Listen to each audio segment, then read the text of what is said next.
오늘 본문 말씀은 모압에 이어서 네 번째로 암몬에게 주어진 예언을 다루고 있습니다.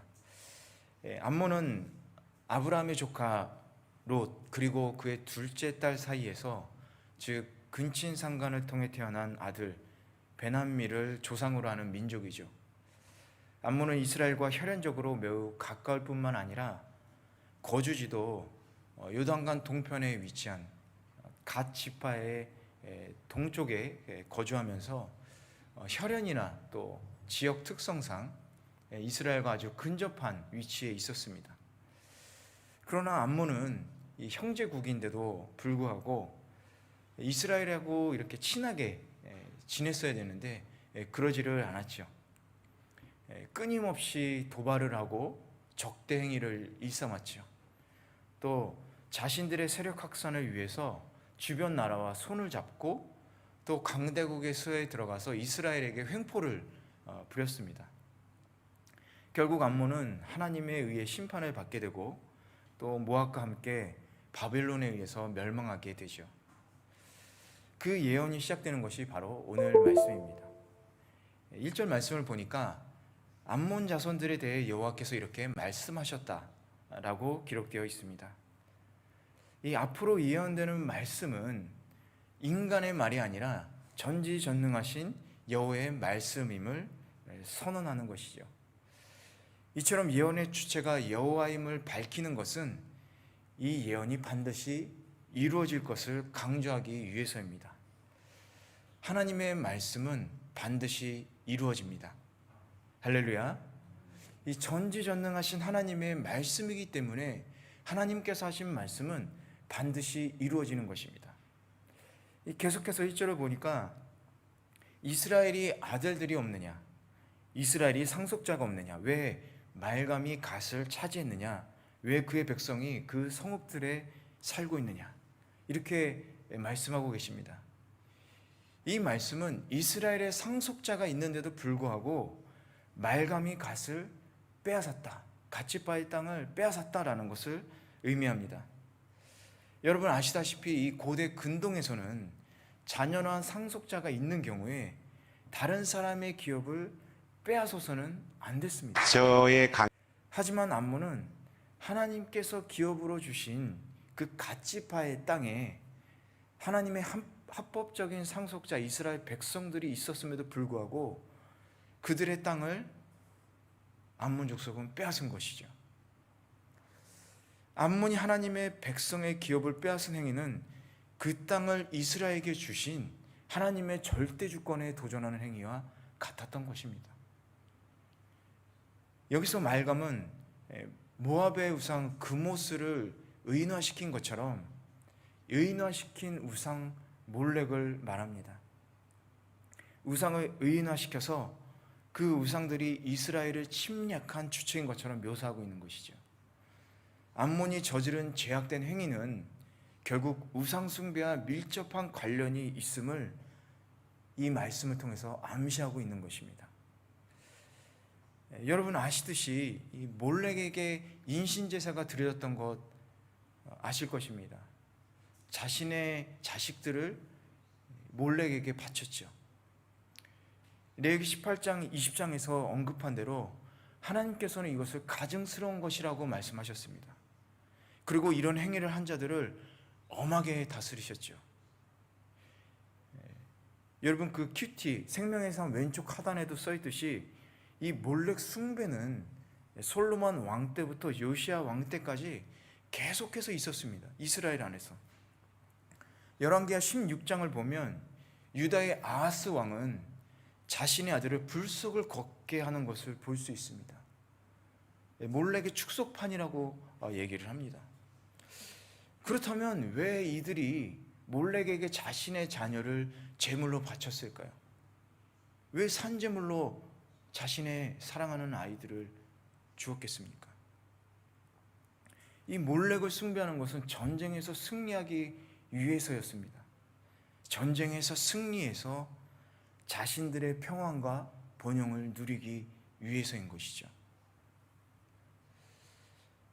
현대를 사는 우리들도 이 자신의 번영 또 평안을 위해서 몰렉을 숭배하고 있지 않은지 생각해 볼 필요가 있습니다.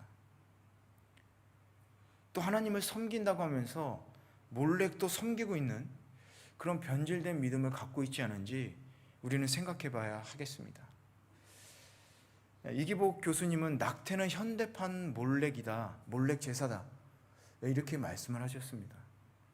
그러나 이 낙태만이 아니라 우리의 아이들을 하나님의 자녀가 하나님의 자녀가 아니라 세상의 자녀로 키운다면 그것은 바로 영적인 몰렉 숭배와 같은 것입니다. 우리가 하나님의 백성이라면 우리의 아이들을 세상이 아닌 하늘나라의 법인 하나님의 말씀에 따라서 키워야 하지 않을까요? 우리의 자녀는 하나님께서 우리에게 맡겨주신 하나님의 아들이고 또 하나님의 딸인 것입니다. 우리들의 자식이 아니라 하나님이 우리에게 맡겨주신 자녀라는 거죠. 여러분, 한번 우리의 현재 모습을 생각해 보시기를 원합니다. 우리가 지금 이 상황에서 우리의 가진 능력과 또 앞으로를 바라봤을 때 우리가 이 세상을 변화시킬 수 있을까요? 우리에게 그런 힘과 능력이 있을까요? 그렇다면 여러분의 자녀들이 이 세상을 변화시킬 수 있다라고 여러분 생각하십니까? 우리의 자녀들이라면 가능합니다. 우리의 자녀라면 앞으로의 세상을 얼마든지 바꿀 수 있습니다. 이 혼탁해진 세상을 맑게 정화시킬 수 있는 능력과 희망이 우리 자녀들에게 있는 것이죠. 그렇다면 우리가 부모로서 해야 할 일은 무엇일까요? 그것은 바로 하나님의 자녀를 하나님의 자녀답게 올바로 키우는 것이지 않을까요? 신명기 6장 5절에서 7절을 보면 이렇게 써 있습니다. 너는 내 온 마음을 다하고 영혼을 다하고 힘을 다해서 내 하나님 여호와를 사랑하여라.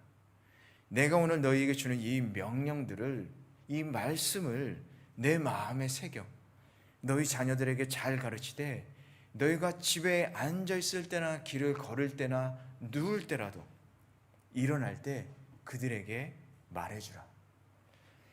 특히 이 7절 말씀은 모든 삶을 통해서 자녀들에게 살아계신 하나님을 가르쳐라, 이런 뜻으로 쓰여진 것입니다. 성경 말씀만을 가르쳐 주는 것이 아니라 우리의 삶을 통해서 자녀들에게 가르쳐야 한다는 것이죠. 왜냐? 하나님은 살아계신 분이시기 때문에 그런 것입니다. 역사나 위인의 얘기가 아니라 지금도 살아계시고 역사하는 하나님을 우리가 삶의 체험을 통해서 그것을 증거하고 아이들에게 보여줌으로써 가르쳐야 된다는 것입니다. 또한 이 자녀들, 우리의 자녀들만을 말하지 않습니다. 모든 아이들을 말합니다. 하나님의 모든 자녀들을 말합니다. 지금 같은 세상에서 여러분, 우리 자녀만 올바로 키워서 되는 그런 세상이 아닙니다. 우리 자녀만 키워서 세상이 바뀌거나 또 우리 자녀가 아무 해를 입지 않고 올바로 자랄 수 없습니다. 우리가 해야 될 일은 우리 자녀들과 그의 친구들을 위해서 말씀을 전하고 또 중보해야 된다는 것입니다. 여러분, 오늘 이 말씀에서 몰렉이 하나님의 백성인 이 하나님의 백성의 땅, 이 이스라엘 영토를 침략하듯이 여러분, 사단은 이 땅의 상속자인 성도가 있음에도 불구하고 계속해서 우리의 삶의 영토를 침범하려 한다는 것입니다. 하나님께서 도와주시고 우리를 보호해 주시지만 여러분, 그 사단의 계략에 빠져서 자신의 자식을 하나님이 아니라 세상에게 바치는 어리석음을 범치 않으시길 바랍니다. 솔로몬 시대부터 계속된 몰렉 숭배 왜 있었다고 했습니까? 자신들의 평안과 번영을 위해서 자식을 몰렉에게 바쳤다라는 것이죠. 우리는 자주 아이를 위해서라고 얘기합니다. 우리 아이를 위해서. 그러나 그것이 진정으로 우리 아이를 위한 일인지, 부모인 우리를 위한 일인지 다시 한번 생각해 볼 필요가 있지 않을까요? 우리 하나님의 자녀를 맡아서 키우고 있습니다. 여러분, 이 세상에서 위축되지 마시기 바랍니다. 우리를 돌보시는 분이 우리 아이들도 돌보십니다. 우리는 단지 올바로 그 길로 이끄는 역할을 하는 것뿐입니다. 그렇기 때문에 여러분, 위축되지 마시고, 또 우리 아이들, 세상의 아이들과 비교하지 마시기 바랍니다. 단지 하나님의 사랑으로 우리 아이들을 키워주시기 바랍니다. 주입식 신앙교육이 아니라 우리의 삶을 보여주고 체험시키는 살아있는 믿음을 가르치는 그런 하나님의 가정 되기를 여러분 축원합니다.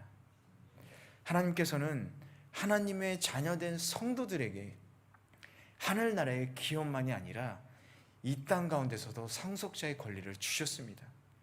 이 땅을 다스리게 하시고 이 땅의 소산으로 살아가게 하셨습니다. 여러분, 하나님께서 주시는 이 은혜와 축복을 이 땅 가운데서도 우리의 자녀들과 함께 누리는 하나님의 가정 되시길 주님의 이름으로 간절히 축원합니다. 우리 그럼 2절에서 5절 함께 읽어보도록 하겠습니다. 시작. 여호와의 말이다. 보라, 내가 암몬 자손들의 그것이 폐허더미가 될 것이고 그 마을들은 불에 탈 것이다. 그때 이스라엘이 자기를 몰아냈던 사람들을 몰아낼 것이다. 여호와께서 말씀하셨다. 헤스보나 통곡하라. 이는 아이가 파괴됐기 때문이다. 라빠의 딸들아 부르짖으라. 굵은 베옷을 입고 애곡하라. 성벽 안에서 이리저리 뛰어다니라. 말감이 그의 제사장들과 그의 관료들과 함께 포로로 잡혀갈 것이기 때문이다. 내가 왜 골짜기들을 자랑하느냐? 내 흐르는 골짜기를 왜 내가 자랑하느냐? 타락한 딸아, 너는 내 재산을 의지하며 누가 나를 공격하겠는가? 라고 말한다. 주 만군의 여호와께서 이렇게 말씀하셨다. 보라, 내가 내 주변에 있는 무서운 적들을 데려다가 너를 칠 것이다. 너희가 쫓겨날 것이고 도망자들을 모을 사람이 없을 것이다. 이 2절에서 암몬의 전쟁이 일어나게 될 것을 하나님은 예언하고 있습니다. 이것은 말씀드린 대로 하나님의 선민에게 주어진 땅을 침범한 이 패역한 암몬에 대한 심판인 것이죠. 여기서 랍바는 암몬의 수도인데 야복강 상류에 건설되었던 요새 도시였습니다. 이 4절에 골짜기들과 흐르는 골짜기를 자랑한다. 이것은 암몬의 수도인 랍바는 대적의 침입을 막기 위해서 해발 900m나 되는 이 고지대에 건설되었을 뿐만 아니라 또 이 골짜기를 따르는 급류 때문에 적들을 방어하기에 유용했습니다. 그래서 이들은 그것을 자랑했던 것이죠.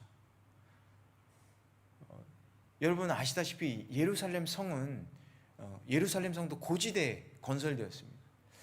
700m 고지에 건설되었습니다. 그래서 바벨론이 공격을 했을 때도 1년 반 이상 포위 상태로만 계속 유지가 됐었죠. 로마 군대가 쳐들어왔을 때도 3년 정도 포위하면서 점령하지 못했습니다. 그것은 왜냐하면 이 고지대에 있었고 뭐라고 할까요?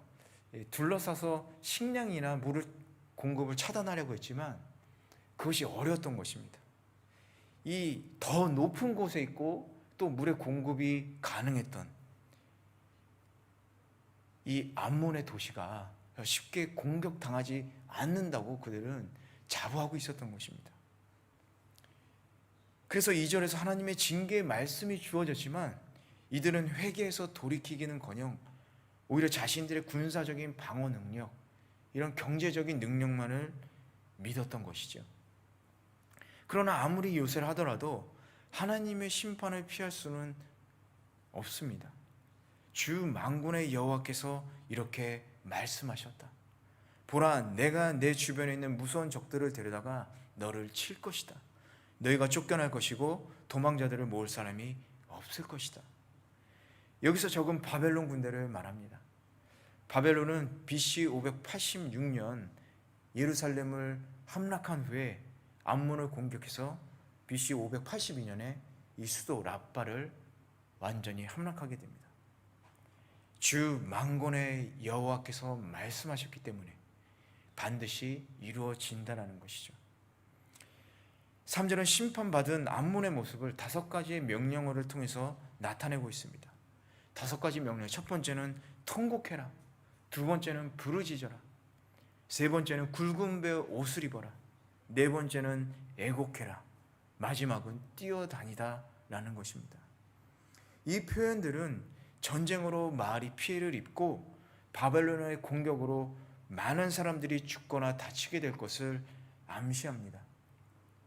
암몬 사람들이 자신들의 안전을 확신하고 방심한 만큼 그들에게 심판이 임했을 때 그들은 더욱 놀라서 어떻게 하지 못하고 이렇게 뛰어다니는 것이죠. 이리저리 뛰어다니는 것입니다. 죄를 짓고 있음에도 불구하고 우리는 괜찮다, 평안하다, 안전하다라고 자만한다면 심판이 닥칠 때 다른 사람들보다 더 큰 고통을 겪게 되는 것입니다. 라빠에 사는 거민들, 자신들의 견고한 요새와 또 풍부한 재물을 믿고 교만하였지만 하나님께서는 그들의 교만의 근거가 되는 것을 완전히 꺾어버리신 것입니다. 그렇다면 이러한 사실이 우리에게 보여주는 것은 무엇입니까? 그것은 하나님 앞에서 교만을 고집하는 것이 얼마나 어리석은 것인가를 보여주는 것이죠. 세상에서 아무리 견고한 곳에 서 있다라고 하더라도, 아무리 좋은 것을 가지고 있다 하더라도 그 사람이 교만해진다면 그것은 도리어 해를 끼칠 뿐이다라는 것입니다. 여러분에게 있어서 여러분에게 자랑이 되는 것, 또 여러분을 교만하게 하는 것은 무엇입니까?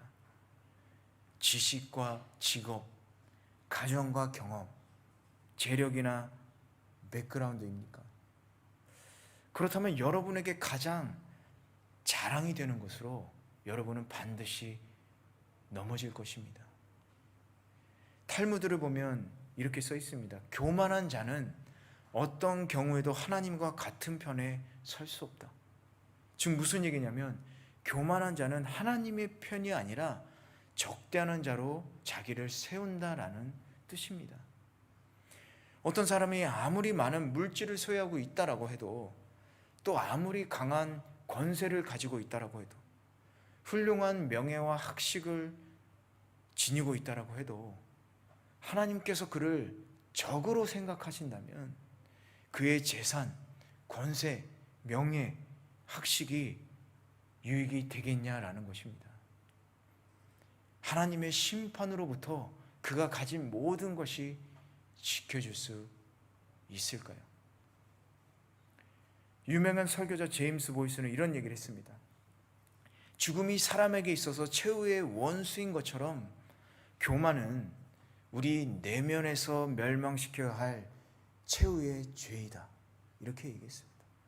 교만은 우리 내면에서 없애야 할 최후의 죄이다라는 것입니다. 그렇기 때문에 성도인 우리는 이 교만을 멀리하는 삶을 살아야 하는 것입니다. 우리 손에 어떤 것이 쥐어진다 해도 여러분의 삶 안에 무엇이 채워진다라고 하더라도 그것으로 인해서 교만에 빠져드는 어리석음을 범해서는 안 된다라는 것입니다. 여러분에게 무엇이 주어지든지 하나님 앞에 겸손한 자세로 하나님의 권능하신 손 아래서 자기를 낮추는 삶을 살고자 힘쓰시기를 바랍니다. 주님 앞에서 겸손하게 사는 것이 그 어떤 견고한 장소, 또 우리가 얻고자 하는 어떤 가치 있는 것보다 가장 소중한 가치가 있는 것임을 여러분 믿으시기를 축원합니다. 우리 마지막 6절 말씀 한번 같이 읽어보도록 하겠습니다. 읽겠습니다. 시작. 그러나 그 후에 암몬 자손들의 포로를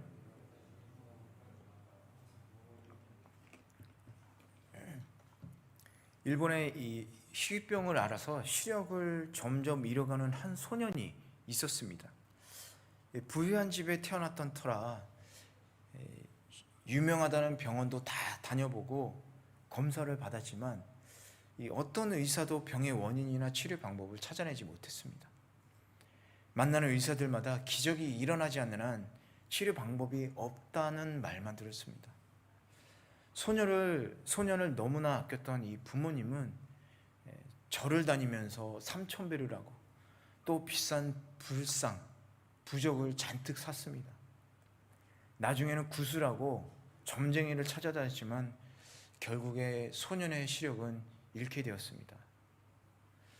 이 모든 걸 체념한 소년은 시각장애인으로서 삶을 받아들이기로 작정하고 맹학교에 입학을 했습니다. 기독교 학교에 있던 그곳에서 소년은 요한복음을 읽다가 예수님을 영접했고 또 시각장애인이어도 하나님께 영광을 돌릴 수 있다는 사실을 깨닫게 되었습니다. 오히려 시력을 잃고 나서 더욱 열심히 공부한 이와시 다케오라는 이 소년, 훗날 대학의 교수가 되고 같은 시각장애인들을 위한 복지사업에 힘써서 사람들에게 큰 희망과 복을 전했습니다. 이 세상에서 주님을 만난 사람들은 모두 어둠 속에서 빛을 찾은 사람들입니다. 이처럼 주님은 어둠 속에서 빛이 되어 주시고 또 소망 없는 자들에게 희망을 주시죠. 이 오늘 6절 말씀은 하나님은 곧 멸망할 암몬 이 족속에게 희망의 메시지를 주시고 계십니다. 어둠 가운데서 빛을 주시고 계십니다.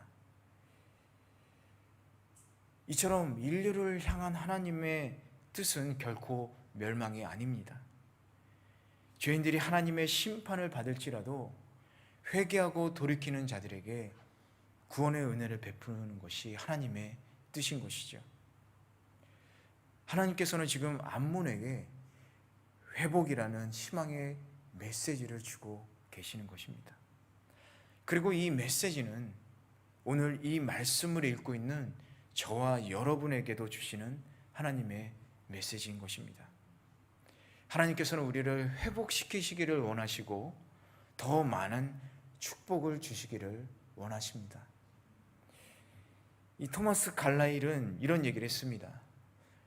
인간은 희망의 기초를 둔 존재이며 모든 것을 빼앗긴다 해도 한 가지 희망만 있다면 살아갈 수 있다. 그러나 희망보다 중요한 것은 무엇에 우리가 희망을 두느냐인 것입니다. 우리가 무엇에 희망을 두는지에 따라서 우리의 삶의 가치가 달라지고 절망을 넘어서 살아갈 수 있는 것입니다. 그렇기 때문에 우리는 진정한 우리에게 생명을 주시고 빛을 주시는 우리 주 예수님께 희망을 두어야 하는 것입니다. 우리가 예수 그리스도에게 희망을 가질 때 우리는 절망 속에서도 포기하지 않고 다시 일어설 수 있기 때문에 그렇습니다. 여러분, 예수님께서 십자가에서 돌아가실 때를 한번 생각해 보시길 바랍니다. 예수님을 따르던 모든 제자들에게 희망이란 없었습니다. 그들에게는 절망과 두려움만이 있었습니다. 그러나 예수님께서 사망에서 부활하시고 또 제자들을 만났을 때 제자들은 어떻습니까? 두려움과 절망에서 벗어날 수가 있었죠. 제자들만이 아니라 모든 인류의 구원이라는 이 한 줄기 빛, 희망이 주어진 것입니다. 마찬가지로 죄로 인해 죽을 수밖에 없는 우리에게 구원이라는 빛을, 희망을 예수님께서 주셨죠. 예수 그리스도만이 우리의 희망인 것입니다. 지금 절망 가운데 혹은 두려움 가운데 계시는 분이 있다면 예수님께 희망을 두시기를 바랍니다. 반드시 우리를 회복시켜 주시고 살아갈 힘과 희망을 주님은 주실 것입니다. 그리고 더 나아가서 저와 여러분이 모든 사람들에게 희망을 전하는 축복의 통로가 되기를 소망합니다. 우리에게 희망을 주시는 주님만을 믿고 의지하며 또 주님을 향한 소망 가운데 살아가는 복된 성도들 되시길 주님의 이름으로 간절히 축원합니다.